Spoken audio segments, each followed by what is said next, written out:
Abalabi baffe abagagano TV olunaku olwaleero tuli wano ku Colin Hotel wano e Mukono okulaba nga George Fred Kajimu ategese ekyeggulo n'emikwano gye bannamukono abagenda okumuyambako mu kiseera ky'okunoonya akalulu akagenda omutuusa mu Parliament.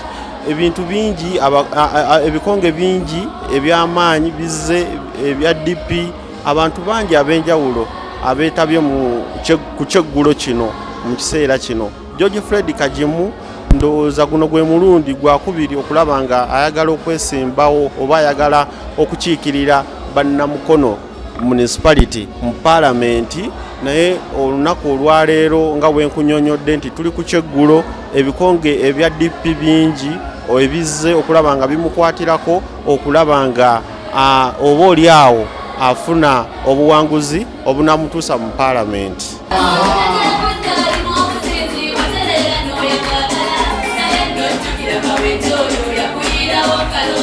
Akolemu omulimu tugende tuzijjeyo kubanga zaffe zammwe wa musolo muzikozese nga tekuli magoba muzizzeeyo. Alina okugendayo abeera mu lunnuma buli kiseera. Twasindika kasiru ku muzikiti gwaziina tetusobola kumanya nga eswala etuuse. So tubadde tusirise ebbanga nga twefuula nti tulina empisa, naye basebo ne bannyabo ow'ebbanga otamuwemukira teyebika. Tugenda kutandika okuwandula ku bigambo. Ale problemu ya Mwami Kajimu engeri musajja wattu gyali gyento bamuyiikiriza nnyo kati ebimu tajjasobola kubyogera. Kakati ffe tugenda kukwata omuzindaalo, tugenda kumansuka.